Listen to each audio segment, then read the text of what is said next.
Bismillahirrahmanirrahim. Assalamualaikum warahmatullahi wabarakatuh. Alhamdulillah wassalatu wassalamu ala Rasulillah wa ala alihi wa sahbihi wa man walah. Wala haula wala quwwata illa billahi amma ba'd. Rabbi shrah li sadri wa yassir li amri wahlul 'uqdatam min lisani yafqahu qawli. Pemirsa yang dimuliakan Allah Subhanahu wa taala, alhamdulillah segala puji bagi Allah yang telah mengaruniakan kita berbagai macam nikmat, sehingga di kesempatan sore hari ini kita berjumpa kembali dalam rangka melanjutkan pembahasan kitab Al-Mufid fi Qawaidit Tauhid yang berisi tentang kaidah-kaidah yang berkaitan dengan tauhid. Dan pada pertemuan yang lalu kita telah membahas tentang muqaddimah atau pembukaan dari kitab ini, yaitu berkaitan dengan keperluan kita untuk membahas perkara tauhid dalam bentuk kaidah-kaidah supaya lebih memudahkan. Kemudian pada pertemuan kali ini kita akan membacakan pembahasan di bab yang bab yang ketiga, al-matlab ats-tsalits, makna al-ibadah, yaitu yang berkaitan dengan makna ibadah. Karena yang akan kita bahas nanti berkaitan dengan kaidah-kaidah tauhid ibadah, tauhid peribadatan kepada Allah Subhanahu wa taala. Ya, maka perlu kita tahu dulu apa makna dari ibadah. Baik. Yang pertama, al-ibadatu laha muta'allaqan. Ibadah itu bisa dilihat dari dua sisi. Ya, artinya kalau kita mau memaknai ibadah, maka kita bisa melihat dari dua sisi. Sisi yang pertama, al-muta'allaq atau muta'alliqun bil 'abdi, yaitu yang terkait dengan hamba itu sendiri. Wa qad 'arrafaha al-'ulama'u bi annaha ghayatu dzulli lillahi subhanahu wa ta'ala bi ghayatil mahabbati lahu. Kalau dipandang dari sisi si hamba tersebut, maka ibadah adalah ketundukan yang sempurna kepada Allah Subhanahu wa taala disertai dengan kecintaan yang sempurna kepada Allah Subhanahu wa taala. Jadi kalau kita dalam setiap perbuatan kita menundukkan diri kita dan juga kita mencintai Allah Subhanahu wa taala, maka itulah hakikat ibadah, ya. Jadi hak ibadah haruslah disertai dengan ketundukan dan juga cinta kepada yang diibadahi, yaitu Allah Subhanahu wa taala. Kemudian al-muta'alliqu ats-tsani, ditinjau dari sisi yang kedua, bil muta'abbad bihi, yaitu dengan apa, atau ibadah itu dilakukan dengan cara apa, atau apa saja macam-macam ibadah. Ibadah adalah secara, kalau kita lihat dari sisi hakikat ibadah atau macam-macam ibadah, maka pengertian adalah wahiyya ismun jami'un likulli ma yuhibbuhullah wa yardahu minal aqwali wal a'mali al batinati wal zahirah. Ibadah merupakan seluruh nama yang mencakup semua yang Allah cintai dan yang Allah ridhoi berupa perkataan maupun perbuatan, baik yang sifatnya batin maupun lahir.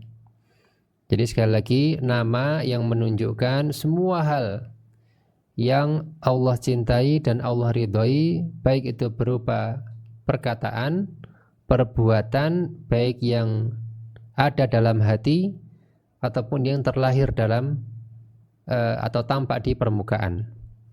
Itu ibadah. Sehingga kalau menurut definisi ini, maka ibadah sangatlah luas, ya, sangat luas sekali. Fal a'malu wal aqwal al-zahirah, contoh perbuatan dan perkataan yang sifatnya lahiriah yang tampak adalah salat, ya, kemudian zakat, kemudian puasa, kemudian haji, kemudian sidqul hadis, yaitu berkata jujur. Wa adaul amanah, menunaikan amanah, ini juga ibadah. Wa birrul walidain, berbakti kepada orang tua. Ya. Wasilatul arham, menyambung hubungan kekerabatan. Wal wafa'u bil uhud, memenuhi janji, memenuhi akad. Wal amru bil ma'ruf wan nahyu 'anil munkar, mengajak kepada kebaikan dan mencegah dari kemungkaran. Wal jihadu lil kufari wal munafiqin, yaitu memerangi orang-orang kafir dan orang munafik. Wal ihsanu lil jar, berbuat baik kepada tetangga. Wal yatim, berbuat baik kepada anak yatim. Wal miskin, juga kepada orang miskin. Wa ibnis sabil, kepada orang yang kehabisan bekal di jalan.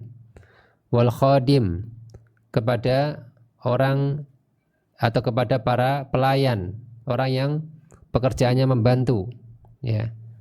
Wal bahaim, kepada hewan. Ya, ini semua perbuatan yang Allah ridhoi, Allah cintai. Ya, wad du'a, kemudian berdoa juga adalah satu amalan yang merupakan amal zahirah, ya, amal yang terlihat, yang tampak. Wa dzikir, ya, zikir ini contoh-contoh qauliyah, ya. Ya, zikir. Kemudian wal qiraah, membaca Al-Qur'an. Wa amsalu dzalika minal ibadah, dan yang lain sebagainya. Ini contoh-contoh yang masih terhitung sedikit dibandingkan dengan sekian banyak contoh ibadah yang sifatnya lahiriah. Ya, jadi tidak terbatas hanya pada sholat, zakat, puasa, haji, ya, namun berkata jujur, berkata yang baik, kemudian juga berbakti kepada orang tua, berbuat baik kepada tetangga, anak yatim, berbuat baik kepada hewan, ya, dan lain sebagainya. Ini semua adalah ibadah. Kenapa? Karena semua itu Allah ridhoi. Tahu dari mana Allah ridho? Ya, entah itu Allah ungkapkan dalam bentuk Allah itu ridho, ataukah Allah perintahkan. Kalau Allah perintahkan atau Rasul perintahkan, pasti Allah ridho, pasti Allah cinta. Ya, tidak mungkin Allah merintahkan sesuatu yang Allah benci, tidak mungkin. Maka semua perintah Allah, semua perintah Rasul, baik yang wajib maupun yang sunnah, yang mustahab, ya, semuanya adalah Allah cintai dan Allah ridhoi, sehingga termasuk dalam cakupan ibadah. Ya, semua hadis-hadis Nabi yang mengajarkan kita adab, mengajarkan kita tentang akhlak mulia, semuanya adalah ibadah kepada Allah Subhanahu wa taala. Wa kadzalikal a'malul qalbiyah al-batinah, demikian pula amal-amal hati yang tersimpan dalam dada. Ka hubbillah, semisal cinta kepada Allah. Orang kalau cinta kepada Allah enggak kelihatan. Ya, mungkin terlihat dalam kemudian nanti dia banyak ibadah dan seterusnya. Tapi amalan itu adalah amalan hati, amalan yang ada dalam hati. Ya, hubbillah wa rusulihi, dan cinta Rasul. Ya, cinta Rasul itu dari hati. Bagaimana mengungkapkannya? Dengan mengikuti perintah beliau sallallahu alaihi wasallam, mengikuti petunjuk beliau sallallahu alaihi wasallam, dan beribadah hanya dengan apa yang beliau syariatkan, tidak mengada-adakan ibadah atas nama cinta kepada beliau. Ya. Ini cinta kepada Rasul. Wa khasyatillah, contohlah takut kepada Allah. Ya, ini juga ibadah. Ketika seorang tidak mau berbuat maksiat karena takut kepada Allah, maka dia sedang dalam kondisi ibadah. Wal inabatu atau wal inabati ilaihi, dan kembali kepada Allah setelah dia mungkin berbuat dosa, dia kembali kepada Allah. Ini ibadah. Wa ikhlasud dini lahu, dan memurnikan peribadatan hanya kepada Allah, ini juga ibadah. Wasabru li hukmihi, dan bersabar atas keputusan Allah Subhanahu wa taala, baik itu keputusan syar'i berupa, ya, hukum-hukum syar'i, atau keputusan qadari, keputusan yang sifatnya takdir Allah. Dengan bersabar maka termasuk ibadah. Wa syukru li ni'amihi, dan bersyukur atas nikmat-nikmat Allah. Itu amalan hati, enggak kelihatan, ya. Tapi hatinya mengakui bahwa itu dari Allah, kemudian memuji Allah, dia senang, ya. Dia berterima kasih kepada Allah, ya, maka itu adalah amalan hati, ibadah hati. Wa ridha biqadaihi, ridha dengan takdir Allah, wa tawakkul alaihi, tawakal, hatinya bergantung hanya kepada Allah. Ya, ketika dia putus asa, dia berharap kepada Allah, dia menyandarkan hatinya kepada Allah. Warraja'u li rahmatihi, dia berharap rahmat dan ampunan dari Allah Subhanahu wa taala. Ketika dia setelah berbuat dosa, dia merasa bersalah, dia merasa butuh ampunan Allah, maka itu ibadah. Ya. Wal khaufu min adzabihi, dan takut kepada azab Allah. Ya, yang tadi yang menghalangi seorang dari berbuat maksiat, ya. Wa amsalu dzalika hiya minal ibadati lillah, dan yang lain sebagainya, semua itu merupakan ibadah kepada Allah Subhanahu wa taala. Ya. Dan dikatakan bahwasanya ibadah-ibadah hati ini lebih berat daripada ibadah-ibadah lahiriah, ya. Jadi ketika seorang itu hatinya takut kepada Allah, cinta kepada Allah, tawakal kepada Allah, ya, takut kepada Allah, maka ini kadangkala dan sering lebih berat daripada sekedar sholat, sekedar zakat, ya. Betapa banyak orang sholat tapi nggak khusyuk. Dia tidak khusyuk dalam sholatnya, ya. Kemudian ketika dia beramal, dia mungkin tidak ikhlas, ya. Ini semua amalan hati dan itu berat. Kalau nyumbang 1 juta, mungkin dia punya. Tapi kemudian 1 juta ini, bagaimana dia supaya ikhlas untuk Allah Subhanahu wa taala. Nah, ini kadang sulit. Ya, kadang dia ingin paling enggak ada yang lihat lah gitu. Paling enggak saya diakui lah gitu. Kalau saya nyumbang lah gitu. Atau yang lain sebagainya. Atau seorang sholat, ya, dia bagaimana menjaga supaya tidak riya. Maka seringkali amalan hati ini lebih berat daripada amalan badan. Wa dzalika anna al-ibadata lillahi hiyal ghayatul mahbubah lahu wal maradiyatu lahu allati khalaqal khalqa laha. Yang demikian itu bahwasanya ibadah kepada Allah merupakan, ya, tujuan yang Allah cintai dan Allah ridhai, yang merupakan tujuan Allah menciptakan makhluk. Sebagaimana Allah firmankan dalam Al-Quran, wa ma khalaqtul jinna wal insa illa liya'budun. Dan tidaklah aku menciptakan jin dan manusia kecuali untuk beribadah kepadaku. Wa biha arsala jami'ar rusuli, dan untuk ibadah pula Allah itu mengutus para rasul. Tujuannya supaya kita diajari bagaimana beribadah kepada Allah, kita diminta untuk beribadah kepada Allah. Itulah tujuan penciptaan dan tujuan diutusnya para rasul. Sebagaimana perkataan Nuh kepada kaumnya, faqala ya qaumi ibudullaha ma lakum min ilahin ghairuh. Ya, Nuh berkata kepada kaumnya, wahai kaumku, sembahlah Allah dan tidak ada sembahan bagi kalian selain Allah. Inni akhafu alaikum adzaba yaumin azim. Aku mengkhawatirkan akan datang azab yang besar, ya, ketika kalian enggan untuk beribadah kepada Allah. Jadi ini, ya, pengertian ibadah, bahwa ternyata ibadah itu luas. Ya, bahkan kita menyingkirkan gangguan di jalan lillahi ta'ala jadi ibadah. Kenapa? Allah meridhoinya. Kenapa Allah meridhoi? Karena Nabi mengatakan, ya, imatatul adza 'anit tariq minal iman. Ya, menyingkirkan gangguan dari jalan itu bagian dari iman. Oh, berarti kita tahu ini ada perintahnya dari Nabi. Oh, berarti ini dicintai Allah. Saya singkirkan gangguan di jalan. Walaupun sekedar mungkin sampah, walaupun sekedar mungkin suatu ranting yang kemudian kalau dilewati motor akan mengganggu, ya, dia singkirkan karena Allah, maka itu ibadah. Sehingga banyak sekali ibadah yang bisa kita lakukan dalam keseharian kita. Ya. Taib, yang berikutnya pembahasan yang keempat berkaitan dengan rukun ibadah, arkanul ibadah wa syurutuha, rukun ibadah dan syarat-syarat ibadah. Yang pertama, arkanul ibadah hiyal hubbu wal khaufu war raja. Rukun artinya, sebagaimana yang pernah saya sampaikan, rukun merupakan bagian dari ibadah itu sendiri yang harus ada. Yang ketika tidak ada, maka ibadah tersebut tidak akan terwujud. Ada 3 rukun ibadah di sini, yaitu al-hubbu, yaitu cinta kepada Allah, wal khaufu, itu takut kepada Allah, dan juga war raja adalah berharap kepada Allah.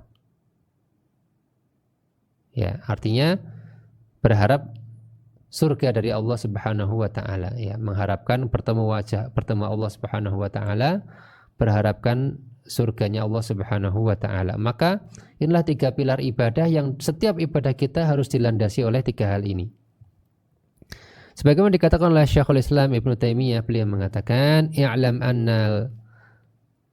anna muharrakatil qulub ilallahi thalathah." Ketahuilah bahwasanya yang menggerakkan hati kepada Allah itu ada 3. Apa itu? Al-mahabbatu wal khaufu war raja. Itu cinta kepada Allah, takut kepada Allah, dan berharap kepada Allah. Wa aqwaha al-mahabbatu. Dari 3 perasaan ini, ya, 3 perasaan hati ini, maka yang paling kuat adalah al-mahabbah. Yang paling kuat, yang paling besar adalah cinta kepada Allah. Wa hiya maqsudah turadu lidzatiha, dan ini memang sudah dimaksudkan sejak awal kalau ibadah itu mestinya karena cinta kepada Allah. Ya. Pertama kali yang orang itu yang menggerakkan ibadah kepada Allah itu cinta kepada Allah sebagai penciptanya, sebagai pencipta sang hamba ini. Ya, dia mencintai Rabb-nya, kemudian dia ibadahi Rabb-nya ini. Karena apa? Karena cinta. Li'annaha turadu fid dunya wal akhirah.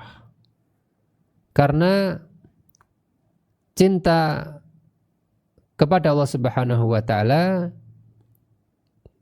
itu akan ada baik di dunia maupun di akhirat. Ya, selalu ada di dunia dan di akhirat. Cinta kepada Allah. Bi khilafil khauf, beda dengan khauf. Kenapa khauf? Fa innahu yazulu fil akhirah. Karena takut kepada Allah itu enggak akan ada lagi nanti di akhirat. Jadi ketika di dunia kita cinta dan takut kepada Allah, sekaligus berharap kepada Allah. Ketika nanti di surga tinggal 2. Ya, yaitu apa? Cinta kepada Allah dan berharap kepada Allah. Berharap kepada Allah pun sudah tidak ada lagi, karena semua sudah Allah penuhi. Sehingga yang tersisa cinta kepada Allah Subhanahu wa taala. Makanya disebutkan di sini yang paling kuat adalah cinta kepada Allah. Pilar ibadah yang paling kuat itu adalah cinta kepada Allah karena dia awet. Bukan hanya menjadi pilar di dunia namun juga menjadi pilar ibadah di akhirat. Menjadi pilar, ya, kita senantiasa cinta kepada Allah. Kalau takut kepada Allah itu hanya di dunia. Sedangkan di akhirat kita akan tidak tidak diberikan perasaan semacam itu. Allah Ta'ala mengatakan, ala inna awliya Allahi la khawfun alaihim walahum yahzanun. Ketahuilah bahwasanya para wali-wali Allah maka tidak ada ketakutan pada diri mereka dan tidak pula mereka bersedih hati. Namanya wali Allah gak akan pernah merasakan kesedihan lagi dan gak akan takut lagi. Sehingga rasa takut itu akan tidak ada lagi di surga. Wal khawful maqsud minhu az-zajru wal man'u minal khuruji 'anit thariq. Sedangkan maksud dari takut kepada Allah adalah yaitu menahan diri dari keluar dari jalan. Maksud dari jalan yang lurus, dari jalan yang benar. Rasa takut itulah yang harusnya menahan supaya seorang tidak keluar dari jalur. Fal mahabbatu tulqil abda fis sayri ila mahbubihi, ya, maka yang akan meletakkan seorang hamba dalam perjalanan ke surganya Allah adalah cinta kepada Allah. Cinta itu yang akan meletakkan seorang hamba ke satu jalan menuju apa yang hamba tersebut cintai. Wa ala qadri da'fiha wa quwwatiha yakunu sayruhu ilaihi.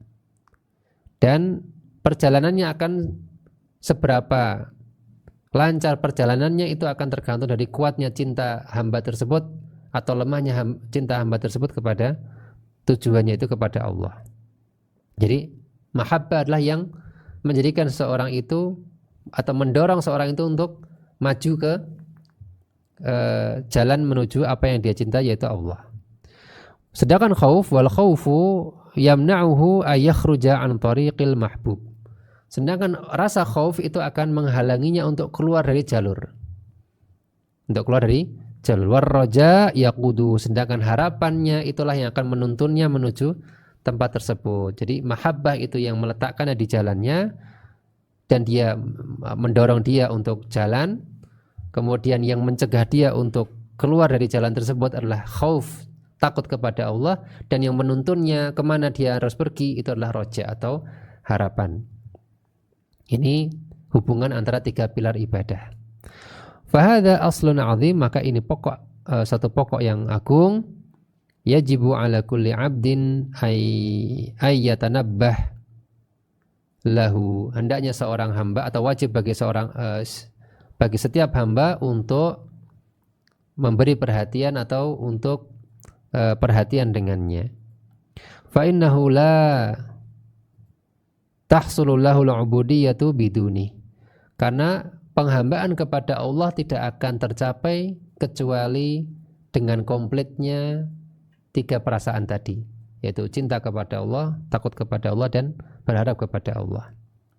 Wa kullu ahadin yajibu ayyakuna abdan lillahi la li ghairihi, dan setiap hamba wajib untuk menjadi hamba bagi Allah, bukan hamba kepada selain Allah. Selesai sampai di sini perkataan Ibnu Taimiyah rahimahullah.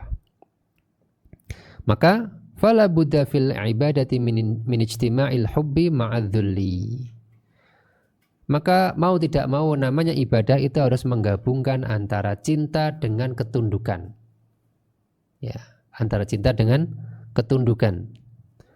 Dan wal khaufi ma'ar raja, dan menggabungkan antara rasa takut dengan berharap kepada Allah Subhanahu wa taala. Allah Ta'ala berfirman tentang sifat para hamba-hambanya yang beriman, yuhibbuhum wa yuhibbunah. Ya, Allah mencintai mereka dan mereka mencintai Allah. Dan Allah Ta'ala mengatakan walladzina amanu asyaddu hubban lillah. Orang yang beriman itu sangat cinta kepada Allah Subhanahu wa taala. Ya. Sehingga harus ada semua. Kalau salah satu tidak ada, maka dia akan tersesat. Sebagaimana perkataan sebagian salaf, man abadallaha bil hubbi wahdahu fahuwa zindiqun. Siapa yang beribadah kepada Allah hanya bermodalkan cinta kepada Allah, maka dia seorang zindiq. Zindiq itu artinya orang yang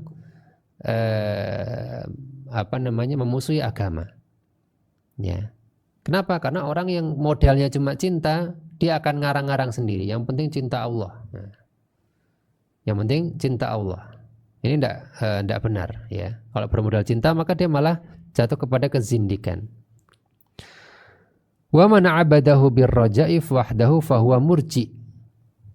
Dan siapa yang beribadah kepada Allah dengan bermodal harapan semata, tidak takut kepada Allah, cuma berharap terus, maka dia seorang murji, yaitu seorang murji'ah. Murji'ah adalah kelompok sesat yang mereka memperbesar atau meremehkan agama. Ya, memperbesar harapan kepada ampunan, sehingga mereka malah jadi meremehkan agama, meremehkan maksiat. Karena apa? Karena lebih membesarkan harapan mereka untuk diampuni. Oh, kalau saya maksiat tinggal nanti minta ampun kepada Allah, ya pasti diampuni sama Allah. Ya benar, tapi kemudian menjadikannya meremehkan maksiat, sehingga ini murji'ah. Kenapa? Karena terlalu besar harapannya, dia hanya menonjolkan sisi harap tanpa takut kepada Allah. Kalau dia takut kepada Allah, dia tidak akan meremehkan maksiat. Ya, tapi kenyataannya dia nggak takut kepada Allah, dia cuma berharap diampuni, berharap nanti Allah pasti ngampuni, Allah pasti memberikan kesempatan untuk hidup terus, bertobat dan seterusnya. Ini murji. Wa man abadahu bil khaufi wahdahu fahuwa haruri. Siapa yang beribadah hanya bermodalkan takut kepada Allah saja, tanpa punya harapan kepada Allah, ya, maka dia seorang haruri, yaitu kelompok nama salah satu kelompok khawarij. Ya, mereka intinya membesar-besarkan takut kepada Allah sehingga mereka justru tidak punya harapan untuk hamba-hamba Allah. Mereka mengatakan kalau orang sudah sekali berbuat dosa, ya sudah nggak ada ampun baginya, udah telat, ya udah masuk dosa besar mati, udah neraka dia kekal, nggak ada ampunan buat dia, tidak ada syafaat buat dia, tidak ada rasa harap pada dirinya. Sehingga ketika bermaksiat ya dianggap terlanjur sudah. Dia hanya mengumpulkan takut kepada Allah saja. Ini orang-orang khawarij. Sehingga ibadahnya memang luar biasa. Tapi sampai pada level kemudian mengkafirkan orang ya, karena ekstrim. Ini dosa besar, kafir, ini kafir. Ya. Dan menganggap orang yang melakukan dosa besar yang meninggal itu tanpa bertobat itu masuk neraka dan kekal di dalamnya. Ya, tidak ada harapan untuk diampuni. Ini orang-orang khawarij. Wa man 'abadahu bil hubbi wal khaufi war raja'i fa huwa mu'minun muwahhidun. Siapa yang menggabungkan tiga perasaan ini, yaitu cinta kepada Allah, takut kepada Allah dan berharap pahala dari Allah dan ampunan Allah, maka dia adalah seorang mukmin yang muwahhid, yang mengesahkan Allah Subhanahu wa taala. Jadi harus tiga hal ini harus terkumpul. Wal ibadatu aslu ma'naha adzul.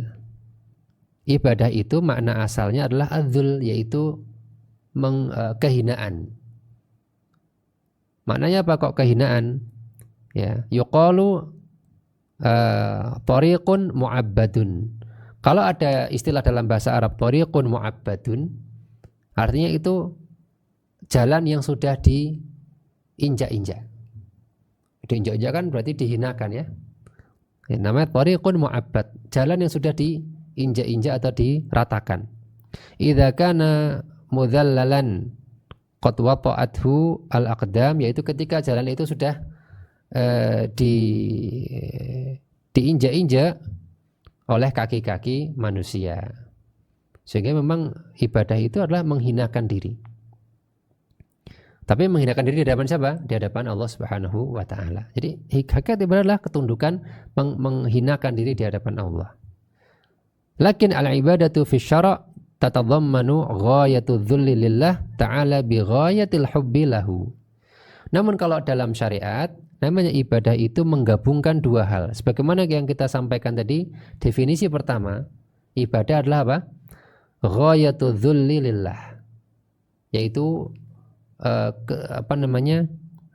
ketundukan atau merendahkan diri sepenuhnya di hadapan Allah dibarengi dengan kecintaan kepada Allah Subhanahu wa taala. Jadi terkumpul dua hal itu. Ya.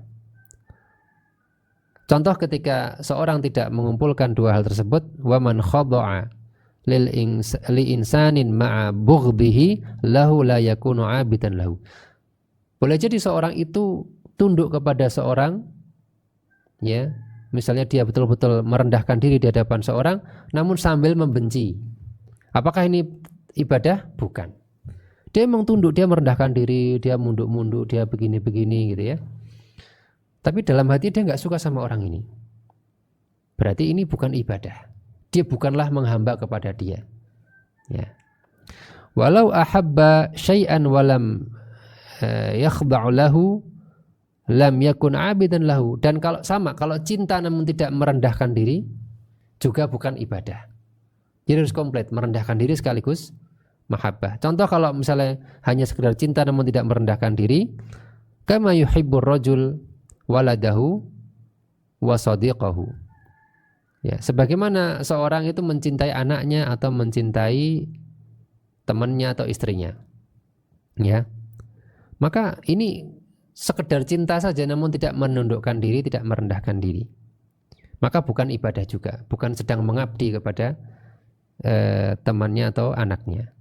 Walihada la yakfi ahaduhuma fi ibadatillahi ta'ala bal yajibu ayyakuna Allah ahabba ilal abdi min kulli syai'.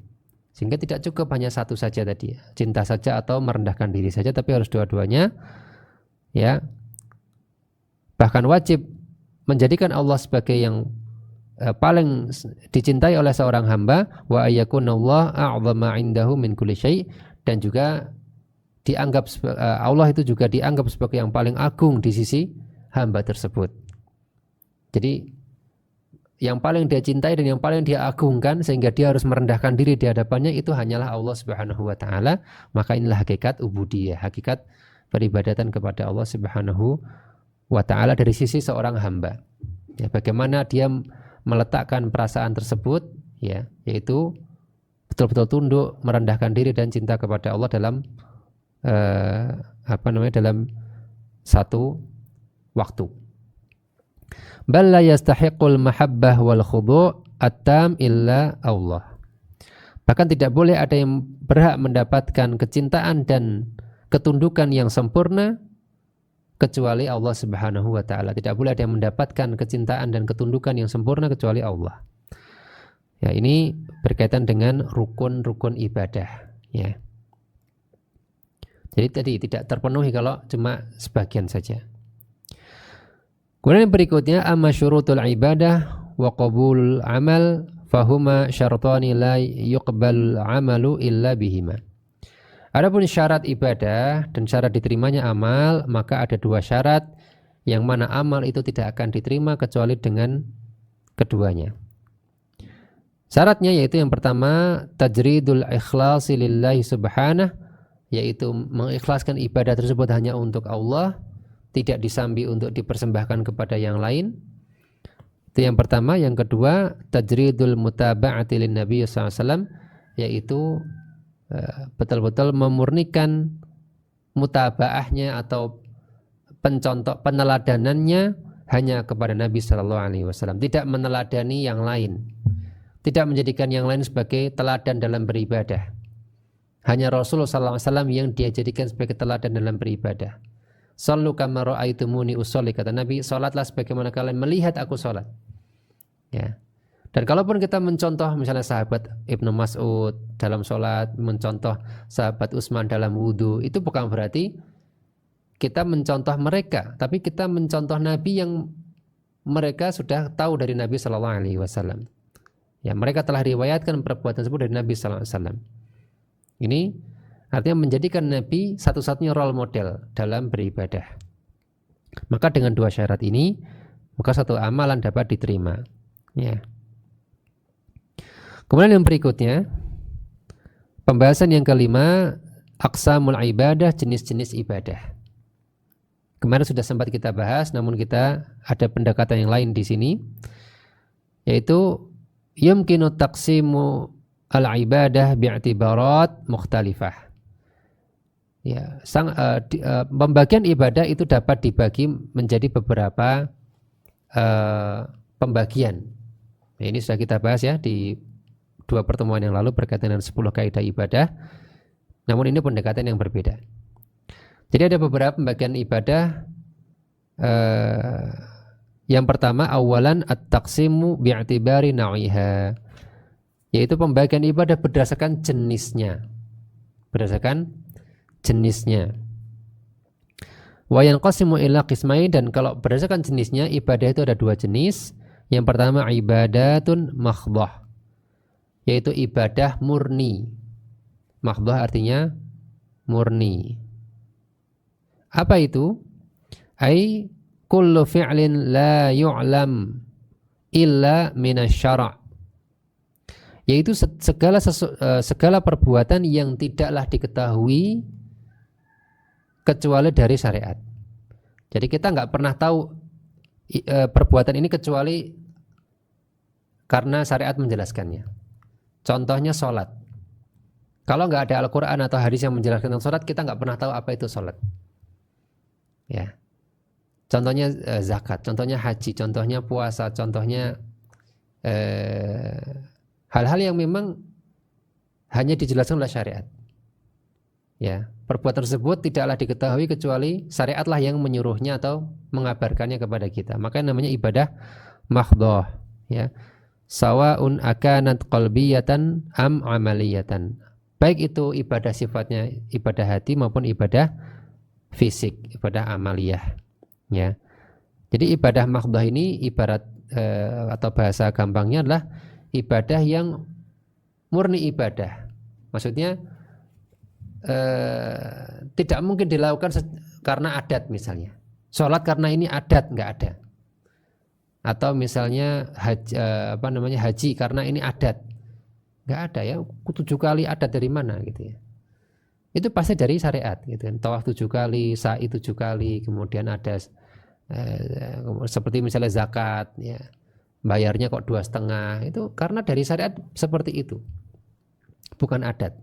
Maka segala sesuatu yang hanya kita ketahui dari syariat, maka itu ibadah mahdhah.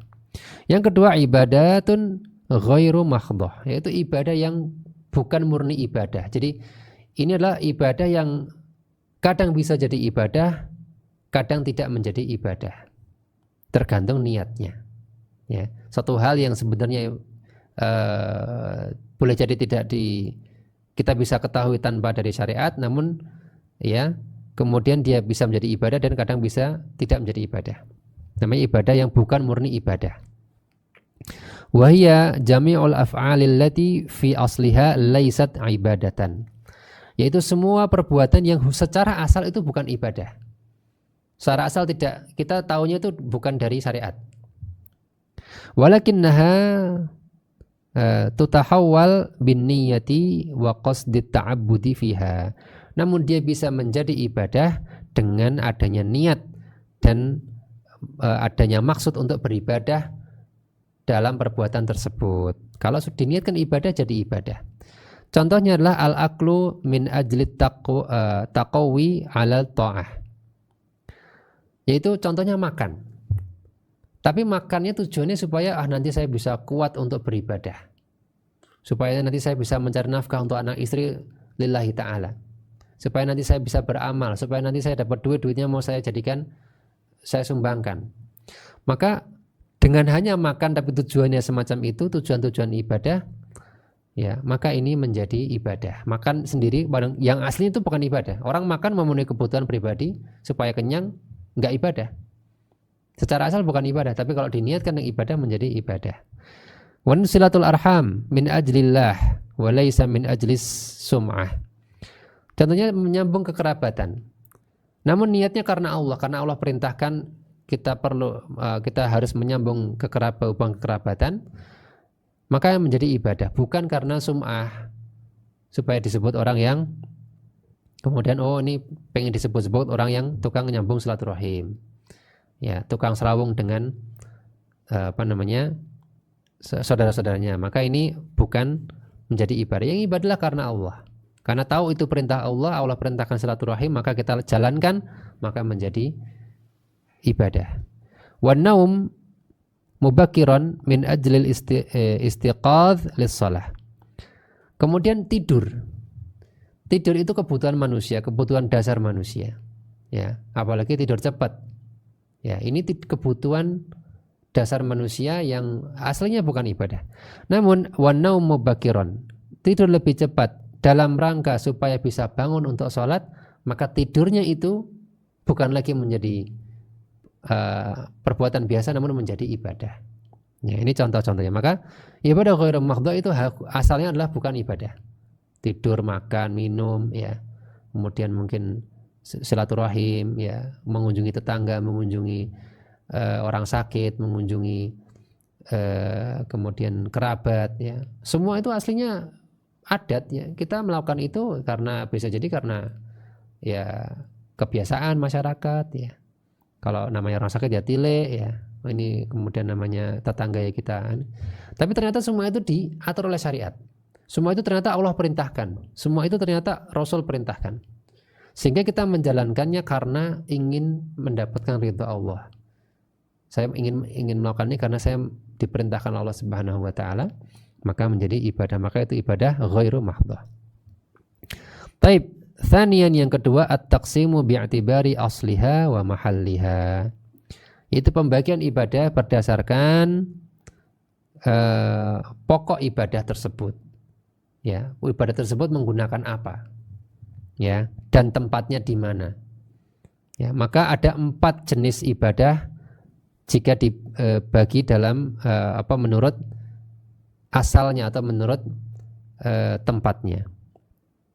Yang pertama ibadatun qalbiyah, yaitu ibadah hati. Wa ya i'tiqadu ma akhbarallahu bihi an nafsihi wa akhbar Rasulullah sallallahu alaihi wasallam an rabbih min asma'ihi wa sifatihi wa af'alihi wa malaikatihi wa kutubihi wa rusulihi wa liqa'ihi wa ma asbaha dzalik. Ibadah qalbiyah artinya ibadah hati. Apa itu? Yaitu keyakinan. Meyakini semua yang Allah kabarkan, meyakini semua yang Rasul kabarkan dalam Al-Quran dan dalam hadis. Ya, meyakini saja itu ibadah.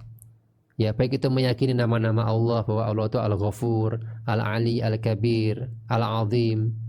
Kita yakini bahwa Allah itu punya nama seperti itu, atau kita meyakini Allah punya sifat pemaaf, sifat pengampun, sifat pemberi rezeki, ya.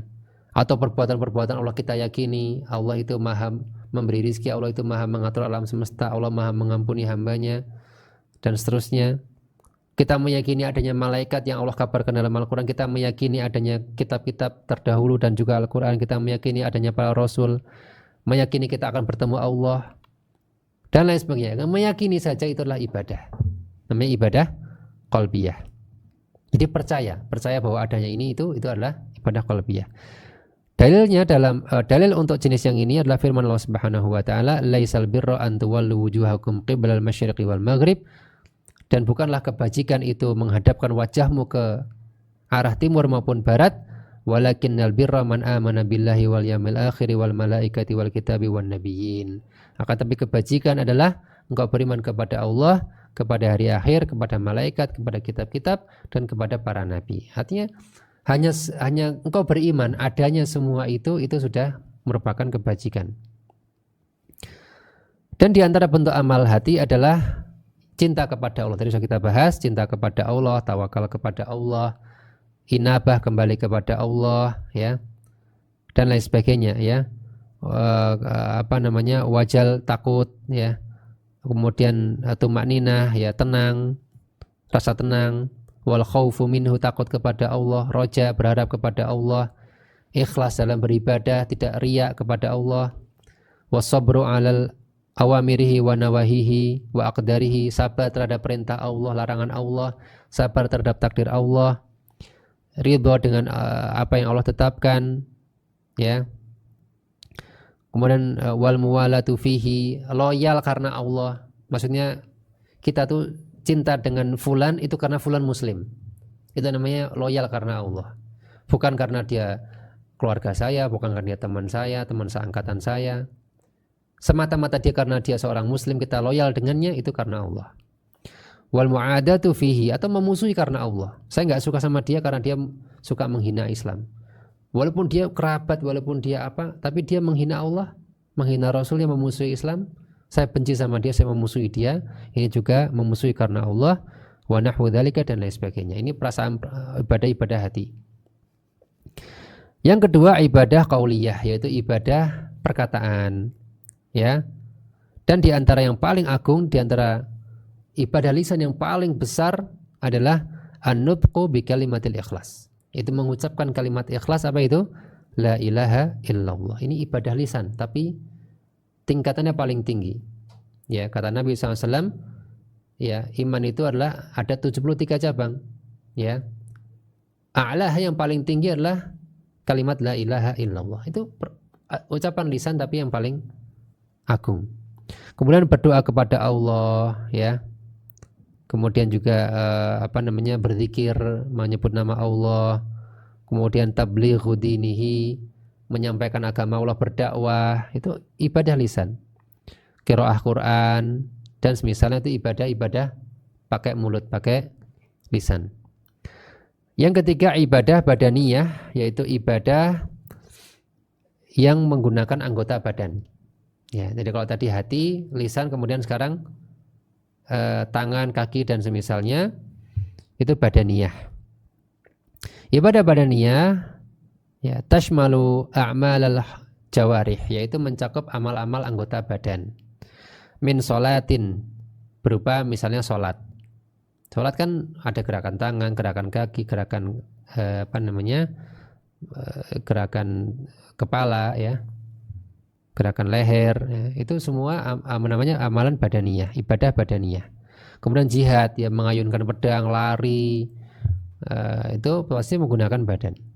Haji, ya, tawaf, sa'i, itu fisik, ibadah fisik. Naqlul aqdam ilal jum'ah wal jamaat, melangkahkan kaki, ya, untuk menuju sholat Jumat dan jamaat, itu juga ibadah badaniyah. Jadi bukan cuma sholatnya, tapi berjalan menuju ke masjid tempat kita sholat Jumat atau jamaah, itu sudah juga bagian ibadah badaniyah. Kemudian wa musa'adatul ajiz, membantu orang yang lemah, ya. Itu juga ibadah badaniyah. Wal ihsanu ilal khalqi, berbuat baik kepada makhluk, sesama manusia, sesama makhluk hidup, hewan, ya. Ini ibadah badaniyah. Yang keempat, yang terakhir adalah ibadatun maliyah, yaitu ibadah berupa ibadah menggunakan harta. Mungkin harta tidak langsung dengan tangan dan kaki, ya, tapi apa yang dipunyai oleh seseorang, yaitu harta. Wa tashmalu ikhrajaz zakati min al-mal, yaitu contohnya adalah mengeluarkan zakat dari harta yang kita punya ketika memenuhi nisab dan haul. Imtithalan li amrillah, ya. Tapi ingat, mengeluarkan uang itu dalam rangka mentaati perintah Allah. Karena mungkin orang sedekah, tapi mungkin sedekah itu karena kasihan. Boleh jadi orang tuh misalnya, wah kasihan tuh gitu. Tidak ada terbetik dalam hatinya itu karena saya pengen dapat pahala, enggak. Cuma semata-mata kasihan, kemanusiaan dia kasih. Maka itu bukan imtithalan, bukan dilakukan karena mengharapkan pahala dari Allah. Maka bukan ibadah.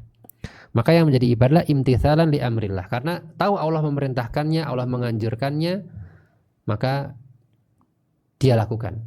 Itulah pendorong dia yang menjadikan itu sebagai ibadah. Wal wafa bin nadhr, ya, yaitu memenuhi nadar juga ibadah. Ya, jadi kalau bernadar, misalnya seorang bernadar membangun pesantren, ya sudah, dia keluarkan uangnya dalam rangka menunaikan nadar, itu ibadah. Ya, meskipun nadarnya sendiri mungkin makruh. Ya, tapi ketika sudah dinadarkan kemudian dia penuhi nadar tersebut, maka itu ibadah di sisi Allah Subhanahu wa ta'ala, memenuhi nadar. Wal jihadu bil mali fi sabilillah, dan berjihad dengan harta. Karena jihad itu ada dua.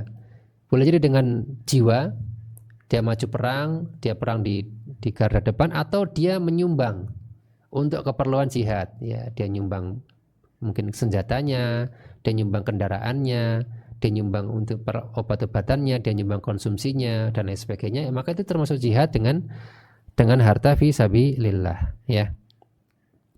Baik, kita cukupkan sampai di sini karena sudah mau jam 5 dan kita ternyata belum sampai pada pembahasan tentang kaidah-kaidah dalam tauhid uluhiyah. Ya, ada beberapa kaidah di sini yang insya Allah akan kita mulai bahas di pertemuan mendatang, insya Allah, kaidah-kaidah dalam tauhid uluhiyah. Ya. Wassallallahu ala nabiyina Muhammadin wa ala alihi wasahbihi wa baraka wassalam. Ada pertanyaan?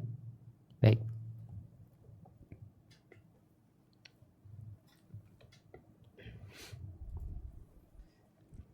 Assalamualaikum warahmatullahi wabarakatuh, Ustaz. Assalamualaikum.